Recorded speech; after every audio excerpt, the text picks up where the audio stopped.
Salut les amoureux de la vie, quatrième et dernière vidéo de cette série sur l'allaitement. Aujourd'hui je vais vous expliquer le lien très fort qu'il y a entre le mental et la lactation. Avant d'entrer dans le vif du sujet, je me présente, je suis Quentin, coach de vie et naturopathe spécialisé en périnatalité, ce qui inclut la préparation à l'allaitement et l'accompagnement des femmes allaitantes. Si vous souhaitez profiter d'une séance offerte de 30 minutes, donc en coaching et naturopathie pour découvrir ma façon d'accompagner, vous envoyez un lien à l'adresse qui se trouve juste en dessous de la vidéo, vous me donnez vos disponibilités et on va ensemble pour se caler un rendez-vous et pour s'organiser ça très vite. Donc maintenant je vais passer dans le vif du sujet. Alors pour introduire un peu cette notion du mental, je vais vous raconter un peu mon histoire personnelle, enfin surtout l'histoire de mon épouse.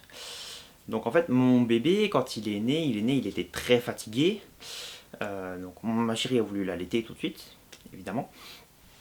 En fait, il ne tétait pas assez efficacement. Bon, elle le mettait au sein, il tétait, mais bon, on n'avait pas encore été trop préparé à voir les mouvements de déglutition, etc. Donc bon, on était complètement paumé. En fait, il perdait du poids, il n'arrivait pas à reprendre du poids.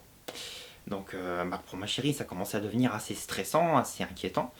Et à la maternité, la solution qu'ils nous ont trouvée, en fait, c'est qu'elle tire son lait pour qu'on lui donne du lait tiré avec un système de seringue, avec un embout... enfin bref, c'était un système pour lui qu'il ait du lait à côté, en fait. Et le truc, c'est que quand elle faisait des tire-laits, elle récupérait vraiment pas grand-chose, quoi. Le meilleur qu'elle récupérait, c'était 20 ml, ce qui est pas énorme. Et en fait, chaque séance de tirage, c'était un peu un nouveau stress de savoir combien je vais tirer, est-ce que j'ai encore assez de lait, est-ce que je vais réussir à allaiter, enfin bref, tout un tas de questions et de choses qui trottent dans la tête. Après, notre bébé qui ne prend toujours pas de poids. Tout ça, ça s'est passé en quelques jours, mais bon, c'était une situation qui était vraiment très angoissante. Donc la situation se dégradait petit à petit jusqu'au jour où en fait on a eu l'énorme chance de tomber sur une conseillère en lactation qui, je sais pas, je remercierai toujours cette femme, et je me souviendrai à vie de son visage je pense.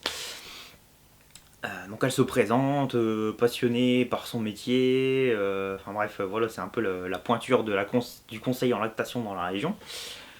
Et elle regarde mon épouse et elle lui dit non mais vous inquiétez pas, pour moi vous êtes un petit cas, vous allez avoir du lait, vous allez pouvoir allaiter très longtemps, il n'y a aucun souci. Et là j'ai regardé le visage de ma chérie qui s'est illuminé d'un coup et je me suis dit ouais, là ça va aller mieux tout de suite. Donc on fait la séance, voilà, tout se passe bien, etc. Elle donne des conseils à ma chérie au niveau des positions, etc. etc. On rentre à la maison, elle refait un tire-lait, et là, 40 ml. Boum. En juste 3 heures de temps, hein, parce qu'elle avait refait un tire-lait pas longtemps avant de partir. Donc, c'est pas son corps qui a produit plus de lait. C'est pas. Enfin, partir du simple au doux comme ça, c'est pas possible. Mais c'est surtout une question de mental en fait. Elle est passée d'un mental où elle stressait, elle s'inquiétait, elle commençait à douter d'elle, de ses capacités, elle commençait à développer la croyance qu'elle allait peut-être pas y arriver, que ça allait être compliqué, etc. etc.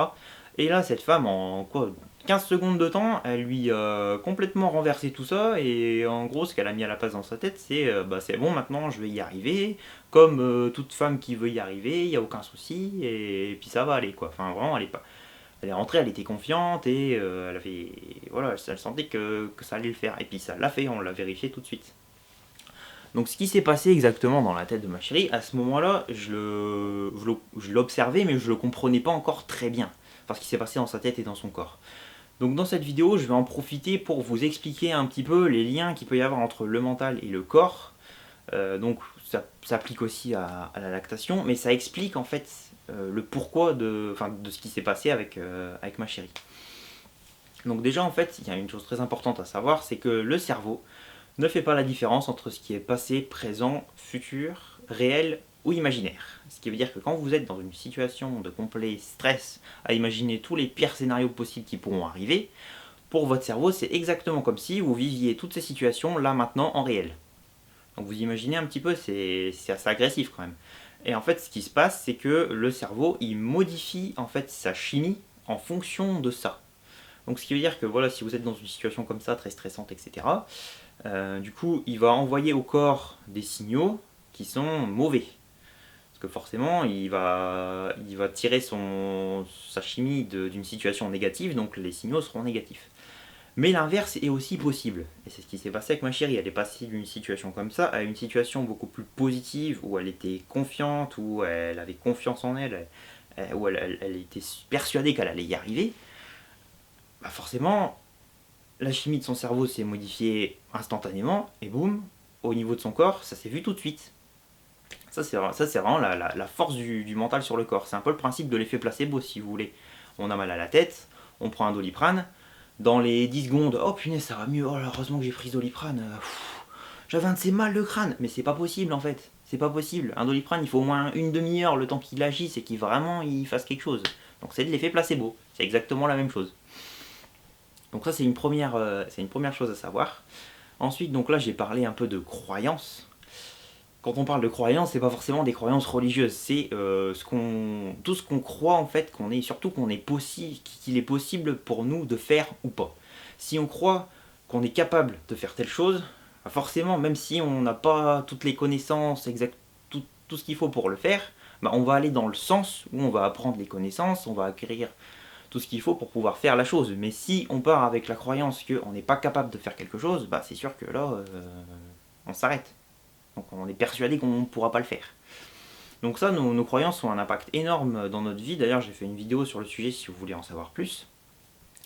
Mais c'est vraiment important de faire attention à ces croyances. Et je voulais vous donner un conseil par rapport à ces fameuses croyances. C'est que surtout pour les toutes jeunes mamans ou les femmes qui sont encore enceintes, faites très attention à votre entourage. C'est-à-dire qu'il y a un cap entre guillemets à passer qui correspond à 4 à 6 semaines d'allaitement. Pendant les 4 à 6 premières semaines, votre lactation, elle va monter crescendo. Donc ça veut dire que c'est des moments où le bébé il va téter et il n'aura pas forcément assez. Donc la production se fait toujours, ça il n'y a pas de souci, vous avez toujours du lait mais en petite quantité, ça se fait vraiment petit à petit. Donc bah, c'est des séances c'est des tétés qui peuvent être un peu longues parce qu'il faut alterner d'un sein à l'autre, ça peut durer longtemps, etc. Mais il faut bien avoir conscience que plus les jours avancent et plus votre corps il produit de lait parce que bah, forcément, comme je l'ai expliqué dans les vidéos précédentes, il y a les hormones qui rentrent en jeu pendant la tétée, grâce à la proximité avec le bébé, enfin tout ce que j'ai expliqué avant. Et du coup, bah, mais ça, il faut le temps que ça se mette en route. Donc, il faut bien avoir dans votre tête que si vous passez ce cap de 4 à 6 semaines, bah après c'est bon quoi. Il peut y avoir encore des choses, des problèmes d'engorgement, etc. Mais ça c'est autre chose. Mais vraiment au niveau de votre production de lait, là vous arrivez quasiment à votre maximum de production en fait. Donc vous arrivez là, c'est bon. Au niveau de la quantité de lait, il n'y a plus aucun souci à se faire.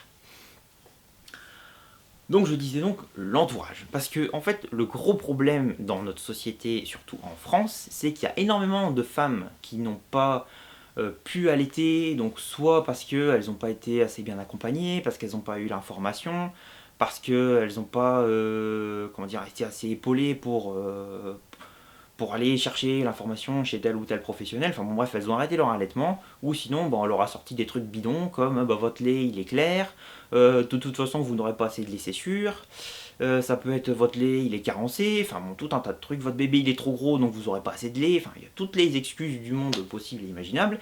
Et en fait ces femmes là elles ont développé la croyance qu'on ne peut pas allaiter parce que elles n'ont pas pu allaiter parce que leur lait il était ci ou il était ça. Et le problème, c'est que tout ça, c'est inconscient. Hein. Il faut pas se dire que c'est des gens qui ont, enfin bon, bref. Tout ça, c'est inconscient. Donc en fait, le problème, c'est que une femme qui va arriver, qui sera jeune maman ou qui sera enceinte, qui va rencontrer cette personne, la personne va lui dire ah tu veux essayer d'allaiter, ah bah c'est bien mais moi tu sais, oh j'ai essayé aussi, j'ai bien essayé, j'ai essayé plein de trucs et tout, mais bon au bout de quelques jours j'avais plus de lait, du jour au lendemain j'ai plus de lait. Ok, boum, elle envoie une autre. Ah bah tu sais, moi aussi j'ai essayé, puis au bout de 2-3 semaines, ça a pu été, mon lait il était clair, mon lait il était si. Et en fait, si vous avez trop de gens comme ça autour de vous qui ont des informations négatives, tout ça, ça va avoir un impact au niveau de vos croyances. Et petit à petit, vous allez vous dire, bah ouais, mais si ça se trouve, moi, je vais être dans la même situation qu'elle et je vais pas y arriver, et tati et tata.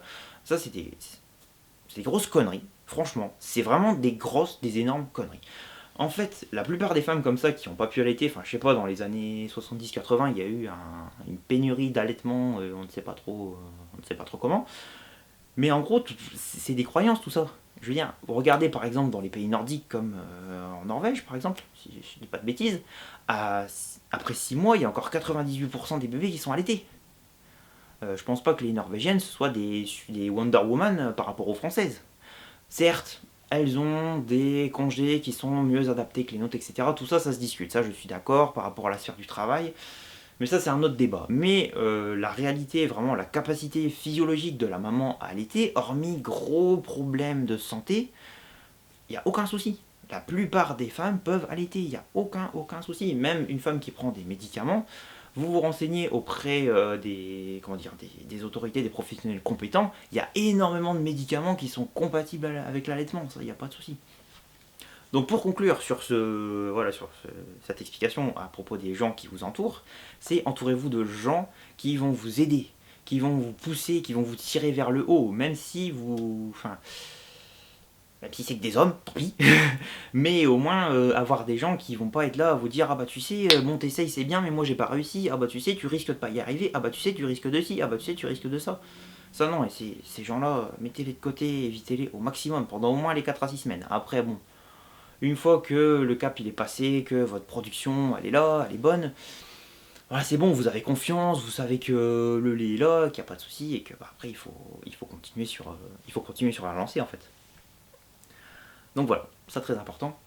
Et je voulais conclure cette explication sur le mental sur un exercice en fait qui me semble intéressant. Tout à l'heure je disais, le cerveau ne fait pas la différence entre ce qui est réel ou imaginaire. Donc, partant de ça, si vous vous mettez dans un état, vous vous relaxez en fait, vous fermez les yeux, vous vous concentrez sur votre respiration pendant 30 secondes, une minute, histoire de se calmer. Et après, vous allez vous mettre à imaginer, mais vraiment imaginer que vous êtes avec votre bébé votre bébé il est en train de téter, voilà, vous êtes bien calé, bien au chaud l'un contre l'autre. Vous imaginez vraiment précisément la situation. Vous imaginez voilà de votre bébé en train de téter, le lait en train de couler, sa gorge en train de déglutir, enfin vraiment voilà toute la tétée. Vous pouvez même imaginer le lait qui est en train de se produire dans vos glandes mammaires et qui passe doucement dans la bouche du bébé. Vous imaginez un peu tout ce que vous voulez, tout en ayant conscience que tout ce que vous imaginez là, certes c'est de l'imaginaire, entre guillemets, parce que pour le cerveau c'est réel. Mais ce qui est le plus important dans tout ça, c'est l'émotion. Il faut vraiment que vous ressentiez l'émotion que vous allez ressentir pendant une tétée où le bébé il aura du lait en suffisance et il sera gorgé de lait, limite il s'endort sur vous, enfin bon c'est le paradis du bébé parce qu'il a fait une bonne tétée.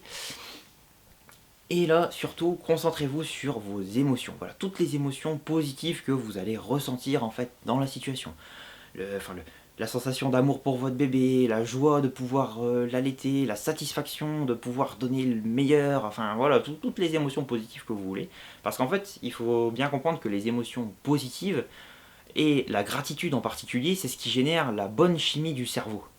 Plus vous avez d'émotions positives régulières, et plus votre cerveau il va avoir une chimie positive, et forcément votre corps va fonctionner de façon positive. Donc voilà, j'ai fini pour ce que je voulais dire à propos du mental. Maintenant, je me suis rendu compte que j'avais oublié certaines informations qui seraient intéressantes dans ces vidéos et qui pour moi devraient être connues par toutes les femmes enceintes et par toutes les jeunes mamans. Donc ce que je vais faire, c'est que je ne vais pas vous faire une 5e vidéo, je vais faire un live sur YouTube d'ici une semaine ou deux. Je l'annoncerai sur YouTube et je l'annoncerai sur Facebook. Donc vous le suivez ou pas, suivant votre disponibilité. L'avantage, si vous pouvez le suivre, c'est que vous pouvez me poser vos questions en direct. Et comme ça, je pourrai répondre et on pourra échanger, ça peut être intéressant. Dans tous les cas, même si j'ai personne, il n'y a pas de souci parce que il faut être disponible, c'est sûr. Je vais redonner tout un tas d'informations qui sont intéressantes et ça vous donnera du coup une vidéo bonus pour vous permettre d'avoir des tips, des astuces en plus pour l'allaitement. Donc j'espère que cette série de vidéos vous a plu. N'hésitez pas à la partager si vous connaissez des femmes qui sont enceintes qui veulent allaiter, si vous connaissez des jeunes mamans. N'hésitez pas à commenter aussi si vous avez des questions, je peux répondre via les commentaires. Après voilà, si vous me mettez des commentaires avant que je fasse le live, du coup je pourrais y répondre en live et vraiment développer la réponse plus qu'en écrivant un long commentaire qui sera peut-être pas forcément agréable à lire. Donc ma prochaine série de vidéos, je vais la faire sur... je vais changer de sujet en fait, je vais la faire sur la fertilité. Et je pense qu'elle va courir jusqu'au mois d'octobre à peu près. Je prévois de faire, je pense, 9 vidéos. 9 vidéos voilà, sur la fertilité. Donc si vous connaissez des gens qui sont actuellement en essai bébé, qui galèrent un peu ou quoi, n'hésitez pas à leur partager la chaîne parce que les prochaines vidéos, ça va les intéresser. Donc en attendant qu'on se revoie via une prochaine vidéo ou en vrai si vous êtes intéressé par la séance de 30 minutes offerte, eh bien je vous dis profitez de la vie et passez une belle et magnifique journée. A bientôt.